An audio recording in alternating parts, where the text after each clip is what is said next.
Hey guys, Sock here from Socky Tech, and in today's video what we're going to do is we are going to be comparing the Samsung Galaxy S10 Plus to the S20 Plus and the S20 Ultra. So the big question for people that own this product right here, the S10 Plus, is shall I upgrade to the S20 Plus or the S20 Ultra? So let's dive in and discover. What we're going to do is we are going to be looking at every aspect of these smartphones: the build, the design, the screen size, the quality, camera, software, biometrics, and the processor. So let's look at every nook and cranny and then go ahead and do a conclusion at the end to let you know whether an upgrade is worth it or not. Now, before we dive in, I want to make something very clear. The logical step up from the S10 Plus is S20 Plus, okay? The S20 Ultra is something that's even beyond the Plus versions. You can consider this to be a new entry into the segment. So if you're doing a direct upgrade from the S10 Plus, it should be the S20 Plus,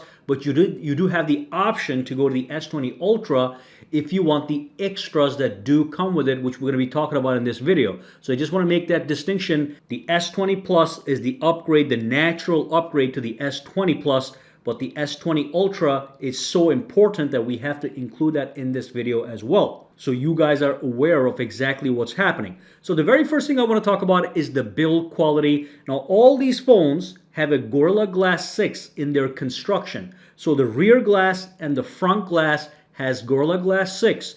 These two phones have aluminum metal rim around the edges of the device.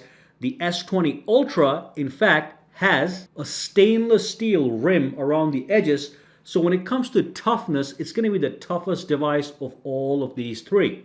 Another big thing is the only phone here that has a headphone jack is the Samsung Galaxy S10 Plus. These have said goodbye to the headphone jack, so something to consider if you are into these things. Alright, so when we flip these phones over, one of the biggest differences becomes available. So if you look on the top here, we have a camera on the side to the right, and it's a dual camera. This one is 10 megapixels. Now this one has a center hole cutout, and the camera is in the middle. It's 10 megapixels on this one.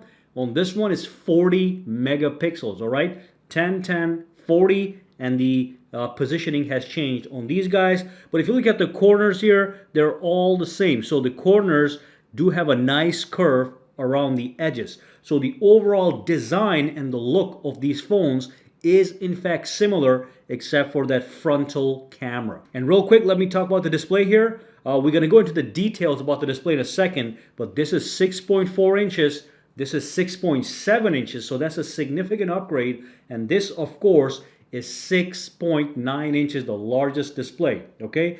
And like I said, you would upgrade from this to this if you want, and even in doing so, you're getting a larger screen. However, I will let you guys know that the actual screen quality, the sharpness, the brightness is the same on all these smartphones.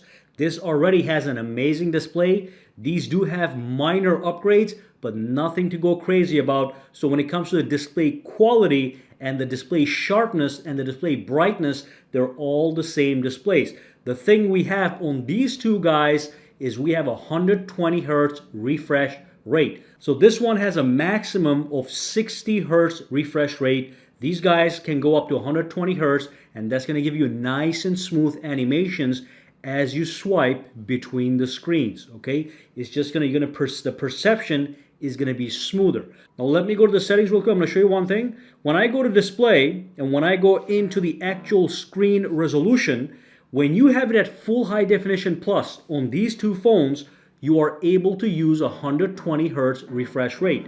But when you go over to the full Quad HD plus resolution, they all operate at 60 hertz, okay? So if you want 120 hertz on this one or this one, you have to go to full high definition plus, which is perfectly fine. If you go over here, it's locked to 60 hertz. The reason being to save the battery most likely. But again, this is only 60, no matter where you go, 120, 120 at full high definition plus. Just so you guys know and are clear about that, all right?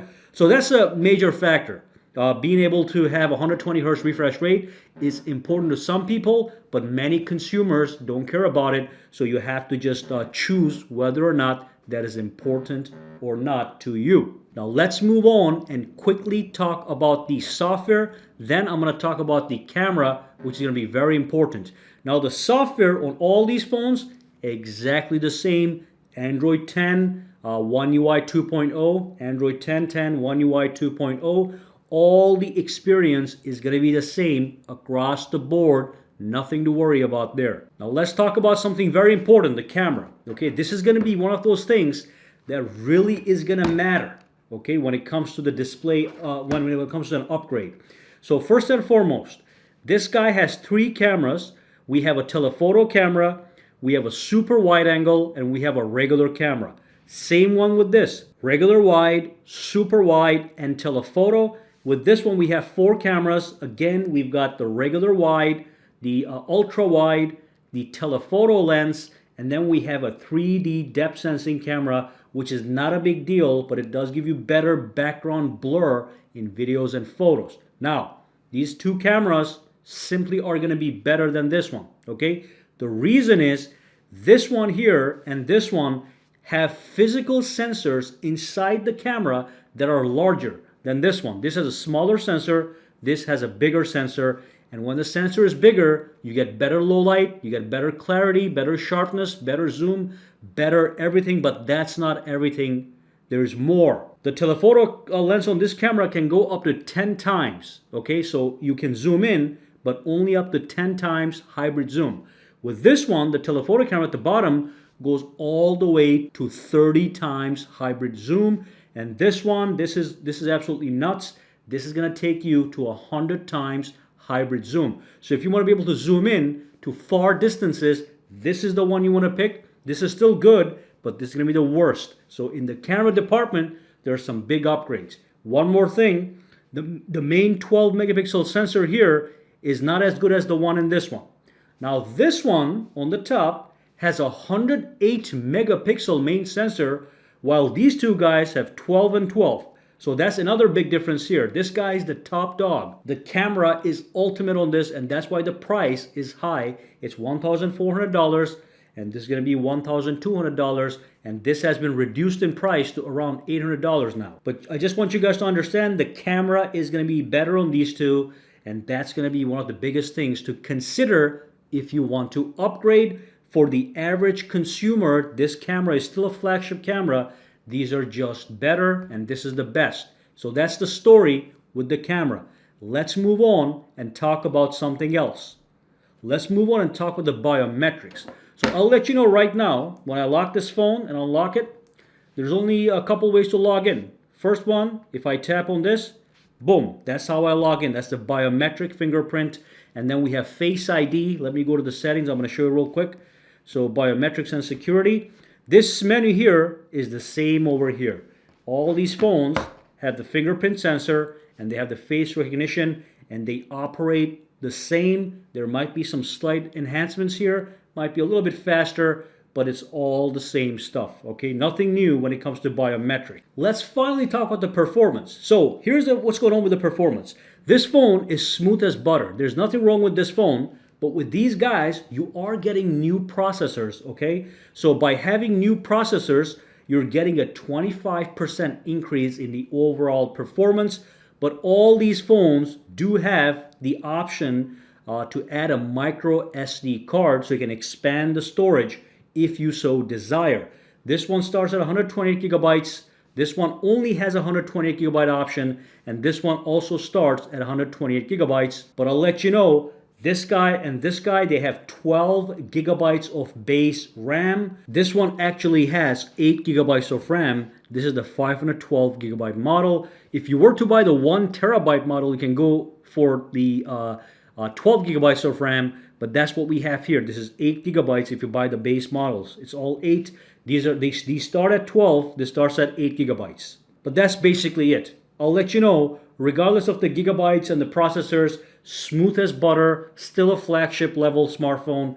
But if you want the best of the best, of course, you're getting that 25% increase in performance here. So now we have talked about everything. Let's go and see if it is worth upgrading from the S10 Plus to the S20 Plus or the S20 Ultra. And of course, the answer to that question is no. No need to upgrade right now unless the camera, how important is the camera to you, and how important is that slightly increased screen size with 120 hertz refresh rate. Those two things are the only things to consider when you're doing an upgrade. If you can live without them, which I think you can, there is no need to upgrade this. I would wait for the next iteration, which is going to be a much larger upgrade as expected. But again, let's be very careful. If you're one of those consumers like me that want the best of the best right now, then you have to upgrade, all right? But if you can live without those two things, now there's other upgrades here as well. When you go from this guy to this guy, you get the performance boost and things like that. But the main two concerns are the camera and the screen, the larger screen with the potential to go 120 hertz refresh rate. If those two things are important, upgrade right now. If they're not important, you don't have to upgrade, and that's all you're really getting for that price bump. All right? So that's the conclusion. Do not upgrade for most consumers. Upgrade for the crazy tech enthusiasts like myself. All right, guys, if you have any questions, comments, or concerns, drop them down below and let me know. And for now, have a fantastic day, all right?